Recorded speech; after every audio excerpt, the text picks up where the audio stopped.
During the filming of our documentary, we used a HD video camera, tripod, and microphone. For interviews, we used all three pieces of equipment. We'd set the camera up and attach it to the top of the tripod. We would then set this up across from the interviewee. We used a tripod to keep the camera still because this makes the interviews look more professional. This was instead of using handheld camera work, which, if you haven't got a steady hand, can look shaky and not professional. We also used a tripod during our cutaways to make pans and zooms look more clean. We then would plug in the microphone into the camera before asking the interviewee to attach it to themselves, making sure that the microphone wire was hidden. We had to refilm a couple of interviews because the microphone wire was on show. This was to make the filming of the highest quality and to make it look professional. For Vox Pops, we used the HD video camera and the tripod, but no microphone. We did this to make it easier to film them as the microphone wire is long and gets in the way. The microphone wasn't particularly needed to film Vox Pops, as you can hear the person without it. We had to refilm our Vox Pops as we used the microphone in the first lot and it makes it look unprofessional and messy. We also used the HD video camera and tripod to film our opening title sequence, which we did as stop motion. This meant the tripod played a particular part in keeping the camera still, as if the slightest movement had happened, the stop motion would have been ruined and we would have had to start again.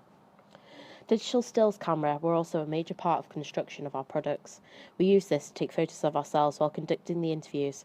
This was proof to show that it had been us that conducted the interviews and not someone else.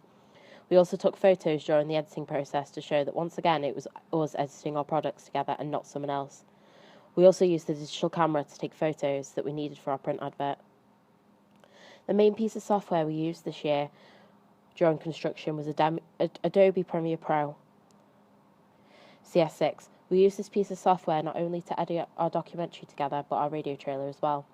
The main editing device we used in Premiere was the mark in and mark out functions. These functions gave nice, clean, straight cuts, which makes the documentary look professional. Using these functions is how we chose the sections of interviews we wanted before dragging them onto our documentary project in the right order. We also used this function to choose the sections of cutaways we wanted to use. Instead of dragging the whole clip down for cutaways, we used the drag video only tool. This is so we just got the image to place over the interviews to cover jump cuts. We also played around with the colour effects on one of our interviews to make the interviewee look warmer. This worked out well, and we were pleased. We were all pleased with the after result. We also used Premiere to create graphics we wanted to use on our final piece. To do this, we pressed Ctrl and T, and then played around until we found the graphics we wanted before clicking Create New Title but based on Current Title button. This allowed us to make all the graphics in the same, and therefore making them consistent throughout the documentary. One of the final things we did was adjust the sound levels of our documentary. The main thing we did was use an audio effect which filled in the left side of the sound, so if you listen through headphones, the audio played through both earphones. We had to do this as the microphone we used while recording only records in mono and not stereo, meaning audio will only come out of one of the headphones. We fixed this as professional documentaries have audio that come through both headphones. This just makes our final product more professional. At first, Premiere wasn't the easiest software to use, but the more you use it, the easier it gets.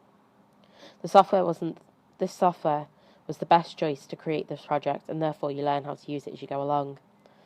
We also used Premiere CS6 to construct our radio trailer. We did this by using the mark in and mark out tools to create clean cut sound bites.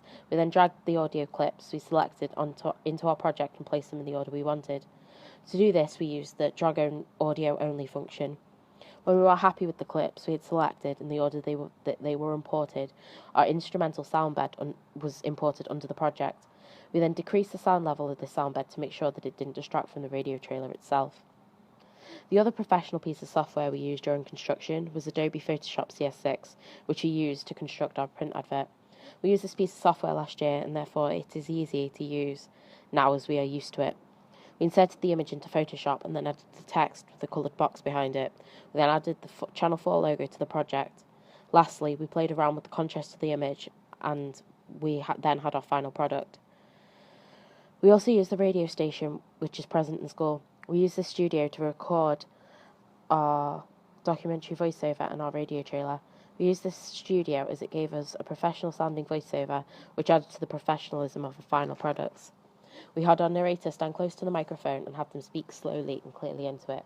We did this for both our radio script and our voiceover script.